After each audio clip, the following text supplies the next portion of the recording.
Good morning students.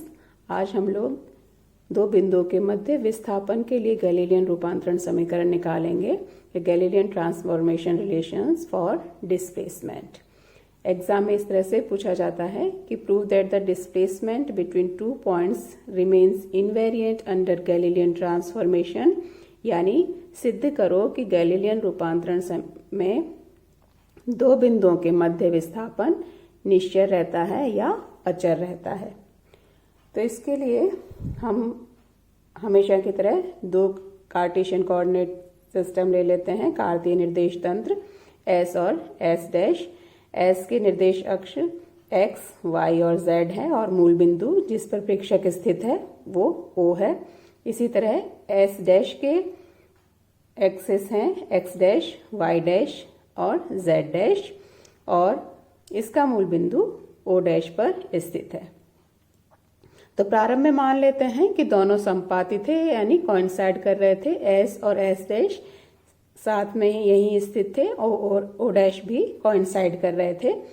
और उसके बाद एस डैश निर्देश तंत्र है वो v वेग से गति करने लगता है। तो t समय बाद दोनों के मूल बिंदु हैं वो विस्थापित हो जाएंगे, और ये जो O से O डैश का विस्थापन है O डैश, उसको मान लीजिए R0 नाम दे रहे हैं। तो चूंकि S डैश निर्देश तंत्र S के सापेक्ष v वेग से गति कर रहा है, इसका मतलब O और O डैश के बीच जो विस्थापन में परिवर्तन की दर है वो उस वेग के बराबर होनी चाहिए, या dr0/dt इक्वल्स टू v। इसको इधर ले जाते हैं यानी dr0 equals to v dt। Integrate कर देंगे दोनों तरफ समाकलन करने पर। r0 equals to v constant है इसलिए एज सच रह जाएगा, और dt का करेंगे तो t, तो r0 equals to vt plus a constant of integration समाकलन नियतांक। क्योंकि t इज इक्वल टू 0 यानी प्रारंभिक समय पर दोनों के मूल बिंदु कोइंसाइड कर रहे थे, वो एक ही स्थान पर स्थित थे, उनके बीच विस्थापन 0 था, 0 था, यानी r0 इक्वल्स टू 0। तो t इक्वल्स टू 0, तो r0 इक्वल्स टू 0, इसका मतलब c इक्वल्स टू भी 0 होना चाहिए, यानी दोनों मूल बिंदुओं के बीच जो विस्थापन हो जाएगा t समय बाद वो vt के बराबर होगा। तो ये r0 इक्वल्स टू vt। अब मान लीजिए कोई पार्टिकल p है, वो विस्थापित होकर q बिंदु पर चला जाता है, पहुंच जाता है। तो हम जो विस्थापन है वो दो बिंदुओं के बीच हो गया पी क्यू के बराबर। हमें सिद्ध करना है कि पी क्यू का मान दोनों कोऑर्डिनेट सिस्टम में एक समान रहता है, यानी निर्देश तंत्र चाहे गतिशील हो या स्थिर हो, उसका जो मान है वो एक समान प्राप्त होगा। तो ये पी बिंदु है, इसका मान लीजिए ओ प्रेक्षक यानी एस के प्रेक्षक के सापेक्ष स्थिति सदिश R1 कह रहे हैं, और ओ डैश प्रेक्षक यानी एस डैश के प्रेक्षक के सापेक्ष जो ओ डैश पर स्थित है उसके लिए ये विस्थापन R1 डैश है। तो ओ पी है वो R1 के बराबर है, ओ डैश पी है वो R1 डैश के बराबर है, और ओ से ओ डैश का जो विस्थापन है वो VT के बराबर है। तो इस ट्रायंगल को अगर हम ध्यान से देखें, ओ पी ओ डैश, इसमें O से O डैश इसी दिशा में है, O डैश से P भी उसी दिशा में है, यानी इसी साइक्लिक ऑर्डर में जा रहे हैं, और R1 इसके विपरीत दिशा में आता है, यानी R1 परिणामी सदिश होगा इन दोनों सदिशों के योग के। तो सदिश त्रिभुज O डैश P में O डैश P में हम लिख सकते हैं कि O डैश और O डैश P ऐड हो जाएंगे और वो OP के बराबर होगा। तो OP equals to O dash plus O dash P। तो OP equals to O dash plus O dash P। OP P बिंदु का S में के प्रेक्षक के सापेक्ष स्थिति सदिश, उसको R1 नाम दिया है। तो R1 equals to O dash, दोनों मूल बिंदुओं के बीच विस्थापन वो VT के बराबर है, प्लस O डैश P का मतलब P बिंदु का S डैश के प्रेक्षक के सापेक्ष स्थिति सदिश वो R1 डैश के बराबर है। तो समीकरण हमें मिला R1 equals to VT plus R1 dash, ये इसको हमने सेकेंड इक्वेशन का नाम दे दिया है।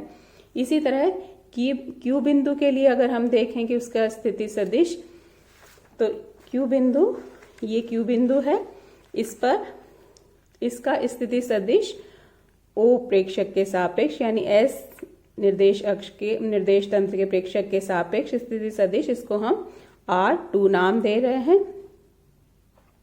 और O डैश के सापेक्ष यानी S डैश के प्रेक्षक के सापेक्ष स्थिति सदिश R2 डैश है। तो फिर से एक ट्रायंगल बन गया, vector triangle O dash Q। इसमें भी O से O डैश की दिशा वही VT R0 है, वो इसी दिशा में है जिस दिशा में O डैश Q की दिशा है, O डैश से दूर जाते हुए, ये O डैश की तरफ आते हुए। तो ये दोनों इसी दिशा में चलते हुए हैं, तो ये दोनों ऐड हो जाएंगे। ये इसके विपरीत दिशा में है, अगर ऐसे जा रहे होते तो ये दिशा इस तरह से होनी चाहिए थी, लेकिन इसके विपरीत दिशा में है। इसका मतलब OQ है वो इनका परिणामी सदिश होगा। तो इस सदिश त्रिभुज O डैश Q में O dash plus O dash Q, ये परिणामी सदिश OQ के बराबर होंगे।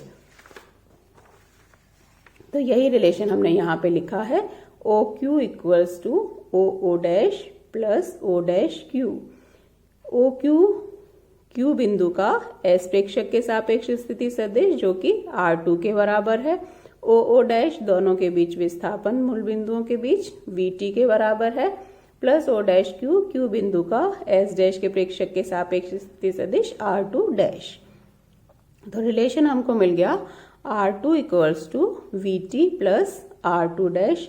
इसको थर्ड इक्वेशन का नाम दे दिया है हमने। अब हमें विस्थापन देखना है PQ। तो उसके लिए दोनों निर्देश तंत्रों में हम PQ का मान ज्ञात करेंगे। S निर्देश तंत्र के लिए बात करें तो S निर्देश तंत्र में P बिंदु का स्थिति सदिश R1 है और Q बिंदु का स्थिति सदिश R2 है। तो अब सदिश त्रिभुज कौन सा लेंगे हम? OPQ। तो ये जो त्रिभुज बन रहा है OPQ, ये पूरा इस तरह से। तो इसमें OP R1 के बराबर है, OQ R2 के बराबर है और P से Q का विस्थापन PQ है। तो अगर हम इस त्रिभुज में देखें तो ये R1 इसी दिशा में चलते हुए PQ का मान है और R2 इसका परिणामी सदिश होगा, क्योंकि इस दिशा में जाते हुए यही दिशा ये होनी चाहिए थी, जबकि इसकी दिशा R2 है। तो R1 यानी OP plus PQ equals to हो जाएंगे OQ। तो S निर्देश तंत्र में P का Q पर विस्थापन सदिश त्रिभुज OPQ से OP plus PQ equals to OQ, या PQ इक्वल्स टू हो गया OQ minus OP।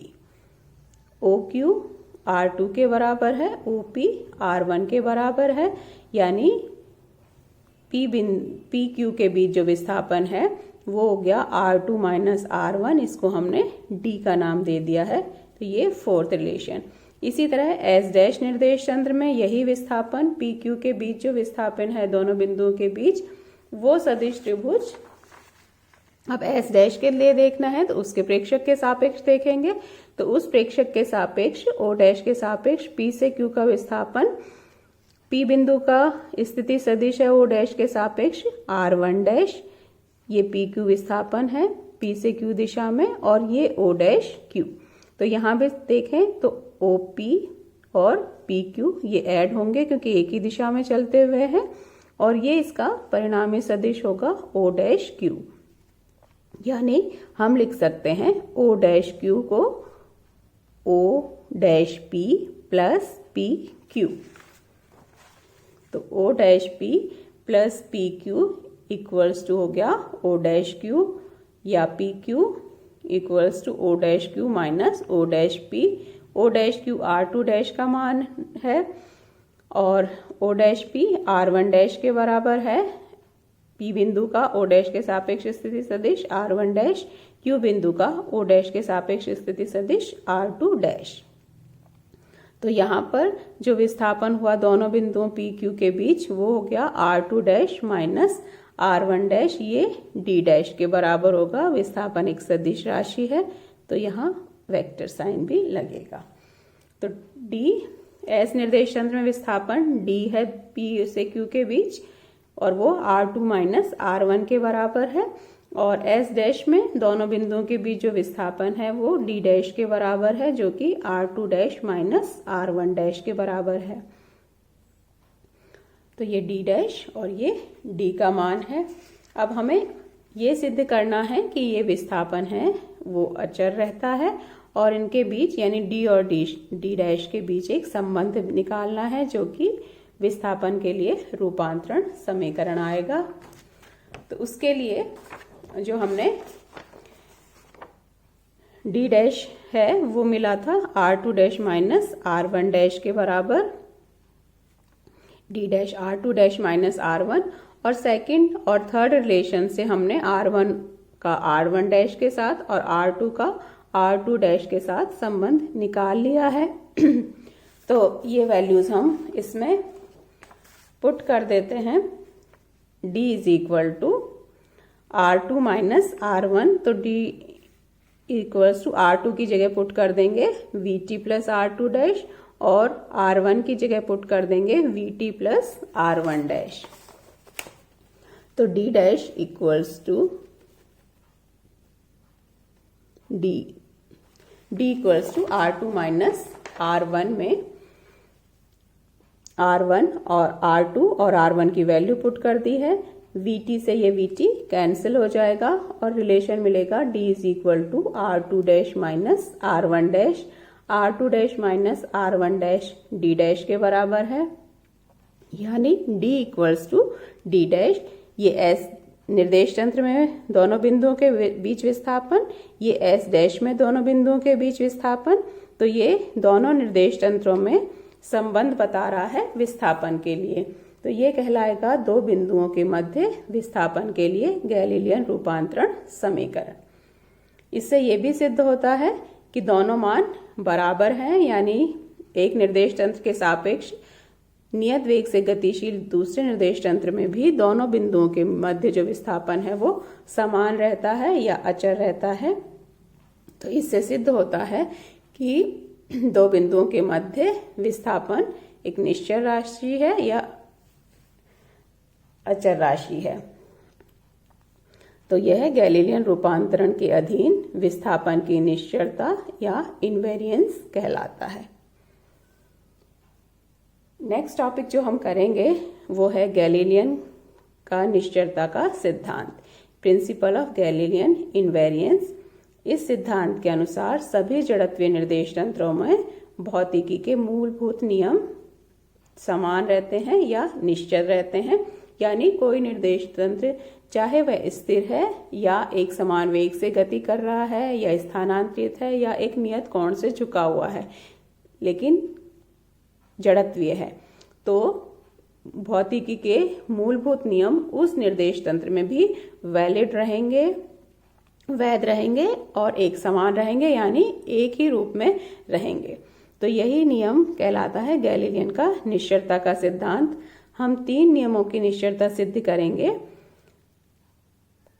Linear momentum या रेखीय संवेग संरक्षण के नियम की निश्चलता, एनर्जी कंजर्वेशन लॉ का इनवेरियंस सिद्ध करेंगे या ऊर्जा संरक्षण नियम की निश्चलता, और न्यूटन के जो गति के तीन नियम हैं उनकी निश्चलता या इनवेरियंस प्रूव करेंगे। ये हम नेक्स्ट लेक्चर में करेंगे। आज के लिए इतना ही।